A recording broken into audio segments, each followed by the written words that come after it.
Welcome to the Making of a Nation, American History in VOA Special English. A new leader stood before the American people on March 4th, 1913. He was Woodrow Wilson, the 28th President of the United States. Wilson belonged to the Democratic Party. He was progressive in his belief that government should take an active part in efforts for social reforms. This week in our series, Kay Gallant and Harry Monroe begin the story of Wilson's presidency.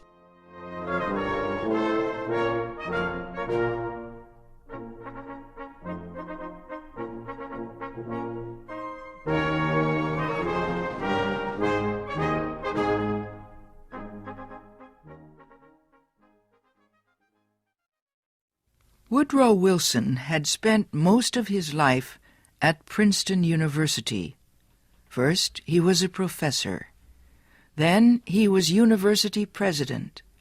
Next, Wilson was elected governor of the state of New Jersey. His early success as governor made him a leading candidate for the Democratic presidential nomination in 1912. Wilson traveled widely around the country during the campaign. He made speeches to many groups. He tried to make himself and his ideas known to as many Americans as possible. Wilson called his program the New Freedom. One of his campaign promises was to fight for better conditions for America's small business owners. Such proposals helped him win the Democratic nomination for president.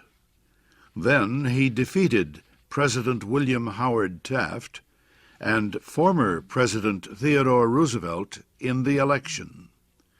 Woodrow Wilson, the former president of a university, had become the president of a nation. The largest crowd in Washington, D.C.'s history welcomed Wilson outside the Capitol building on the day of his inauguration. He called on the American people to join him in making the country a better place. "Our duty," Wilson said, "is to correct the evil without hurting the good. I call all honest men, all patriotic, all forward-looking men to my side."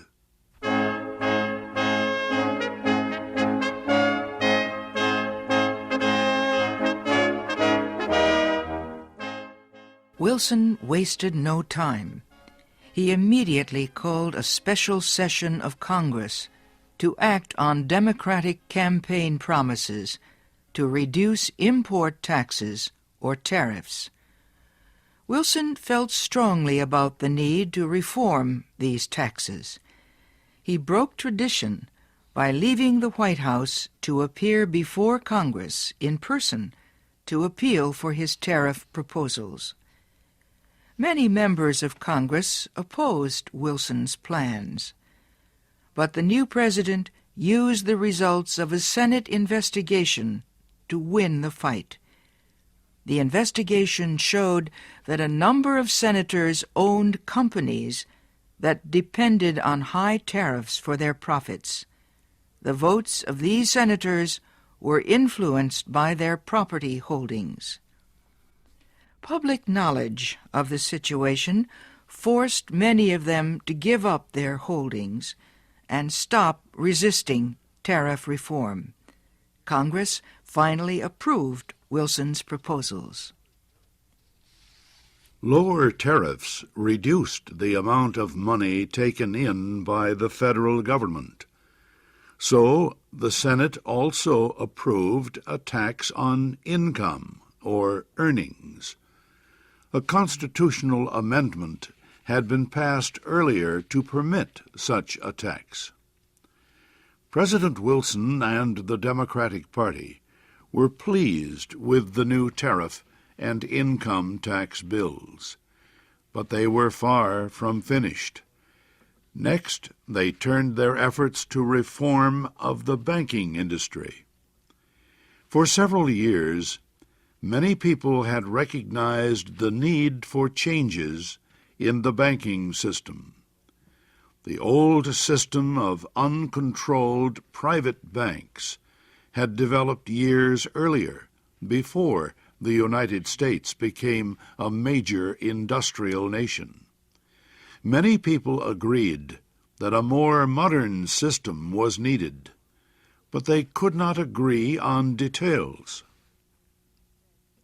President Wilson said control of the nation's wealth was held by too few men. He noted a report that said just 2 men controlled 10% of the total wealth of the United States. Wilson said the nation needed a money supply that could be increased or reduced when necessary to correct economic conditions. He said a method was needed to let banks help each other during economic emergencies. And, he said, laws were needed to prevent a few wealthy men from using the economic resources of the country for their own purposes. Finally, Wilson said the control of this system of banking must be public, not private. It must belong to the government itself. Wilson called his proposal for a central bank the Federal Reserve System. Under the plan, the nation would be divided into 12 areas. Each area would have its own Federal Reserve Bank. These area banks would not do business with the public. They would serve only as bankers' banks, and they would issue a new form of money supported by the federal government. Most important, the leaders of the new system would be chosen by the government, not by private business.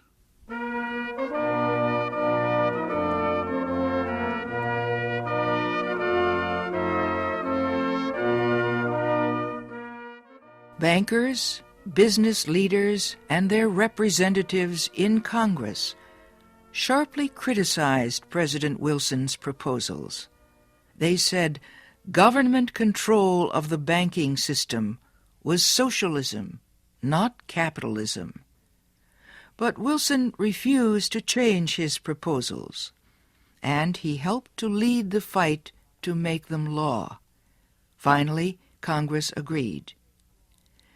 It did not take long for bankers to discover